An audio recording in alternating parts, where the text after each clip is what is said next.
Great, thank you. Now, if you don't mind, in a quick show of hands, who of you in the last few seconds or so felt a little bit confused? Be honest. Okay, great. Anyone felt a little bit worried or anxious? Okay. Anyone felt shy or embarrassed? For me, perhaps? Thanks. Very empathic. Anyone felt angry or frustrated, like, get on with it, you're wasting time, besides Julianne?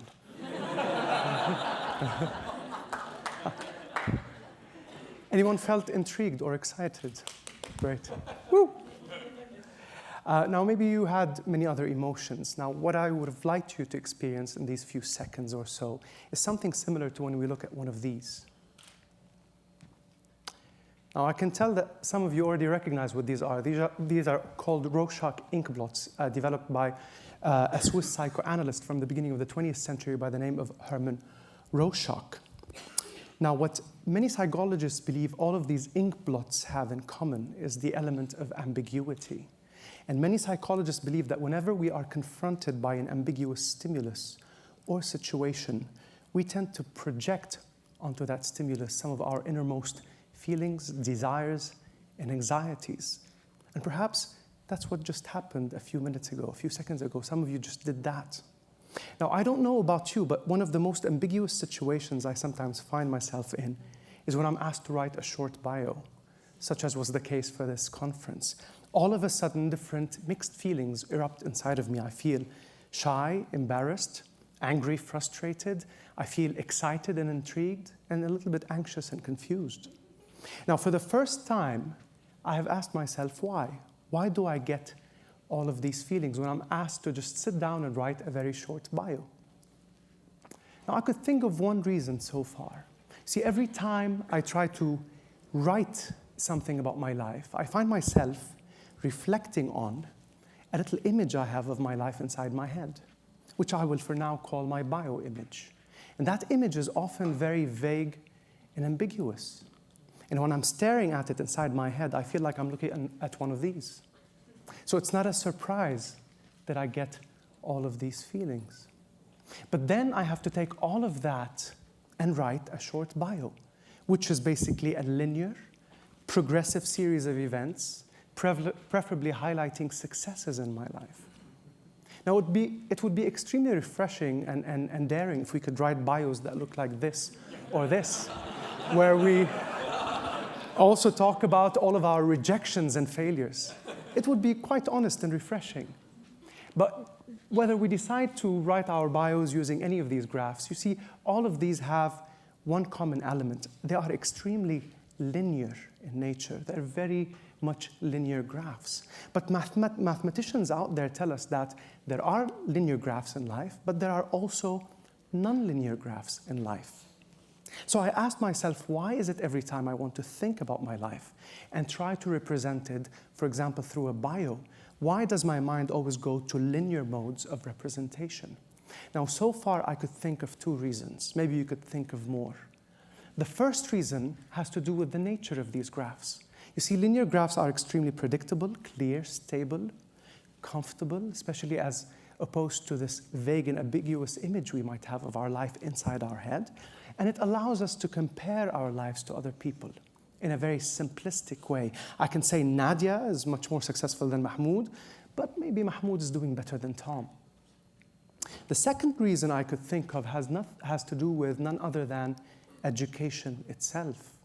You see, if you think about it, right around the time when a child is starting to think about his or her life as a totality, as a quasi-integrated whole, we send them to school, and they are introduced to two very important tools, literacy and numeracy.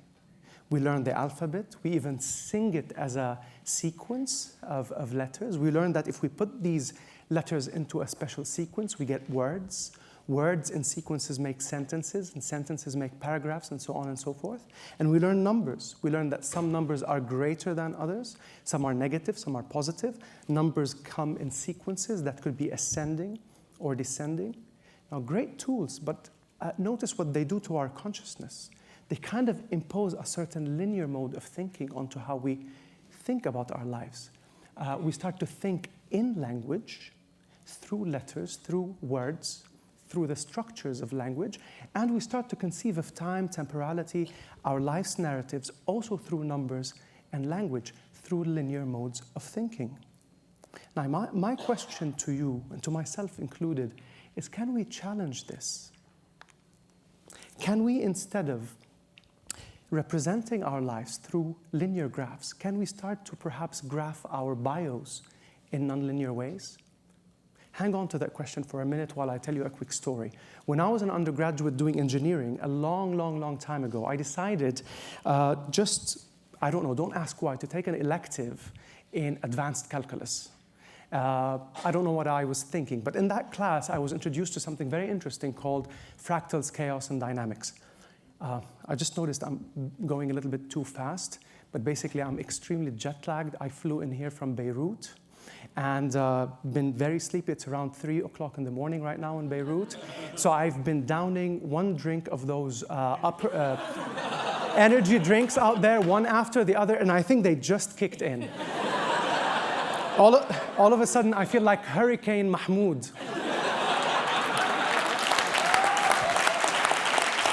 So I'm not lying. I feel so energized. But anyway, bear with me.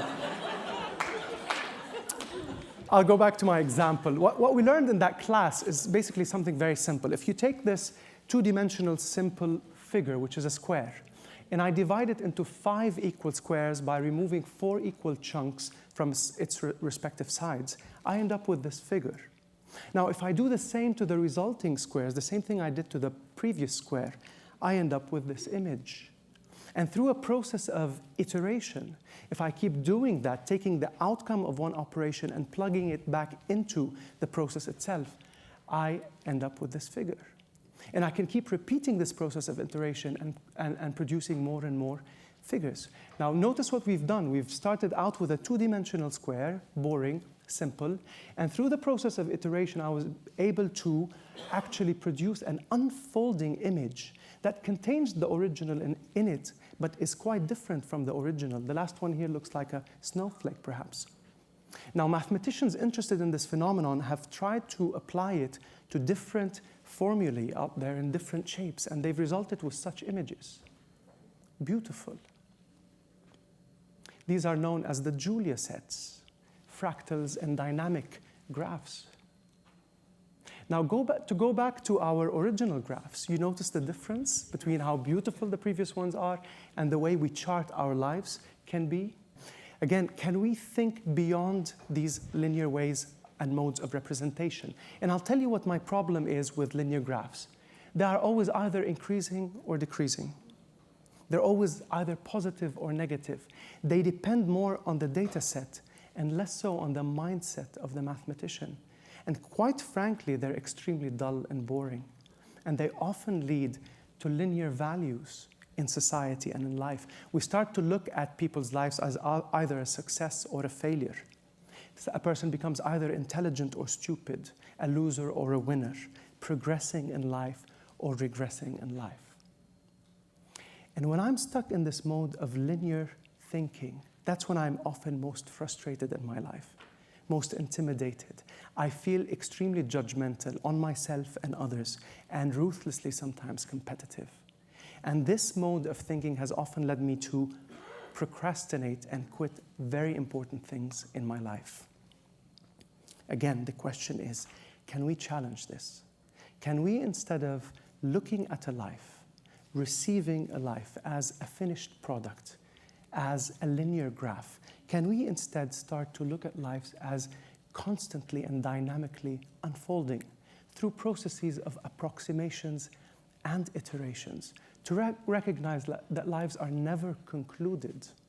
And rather than representing them only through numeracy and literacy, can we start to think of our lives and represent them through iteracy? And this brings me to a serious dilemma that I faced when I was thinking about this presentation and about today in general. You see, right now I feel quite the hypocrite because presentations are extremely linear. They have a beginning, a middle, hopefully a climax, a resolution, and an end. They're extremely linear. But I guess our challenge right now, both you and mine, is how we want to receive everything that has happened between us on this stage today. We can either look at all of the presentations as linear, as finished products, as a sequence of ideas and lives, or instead, we can recognize them as present iterations of all of our bios. If we can do this today, recognize everything that has happened here, all of the stimuli, the ideas, the people, the lives that showed up on the stage, and the interactions that happened as present iterations of all of our biographs, then we can claim that today we have all improved our iteracy. Thank you very much.